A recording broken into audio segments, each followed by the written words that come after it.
আসসালামু আলাইকুম। আজকে আমি দুধ আর 2টা ডিম দিয়ে ভীষণ মজার মিষ্টি বানিয়ে দেখাবো। প্রথমে 1/4 কাপ চিনি দিয়ে নেড়েচেড়ে ক্যারামেল করে নেব। তারপরে এর মধ্যে দিয়ে দিচ্ছি 2 কাপ লিকুইড দুধ দিয়ে নেড়েচেড়ে নেব। তারপরে দিয়ে দিচ্ছি চিনি 1/2 কাপ। ভালোভাবে বল ফুটে আসলেই আমি চুলা থেকে নামিয়ে ঠান্ডা করে নেব। এখানে 2টা ডিম ভেঙে নিচ্ছি।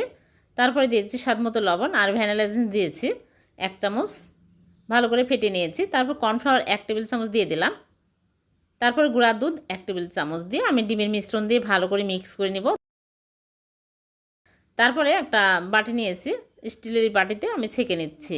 ভালো করে ছেঁকে নিতে হবে। ফয়েল পেপার দিয়ে মুখটা আটকিয়ে আমি চুলার পানি ভাপে দিব 15 মিনিট। 15 মিনিট পর চুলা থেকে নামিয়ে আমি রেখে দেবো নর্মাল ফ্রিজে। নর্মাল ফ্রিজ থেকে বের করে আমি কেটে আপনাদেরকে দেখাবো। হয়ে গেল ভীষণ সুস্বাদু 2টা ডিম আর 2 কাপ দুধ দিয়ে ভীষণ মজার ডেজার্ট। এভাবে বানিয়ে দেখবেন, ঠান্ডা ঠান্ডা খেতে দারুণ টেস্টি হয়। ভালো লাগলে লাইক কমেন্ট শেয়ার করে দেবেন। আল্লাহ হাফিজ।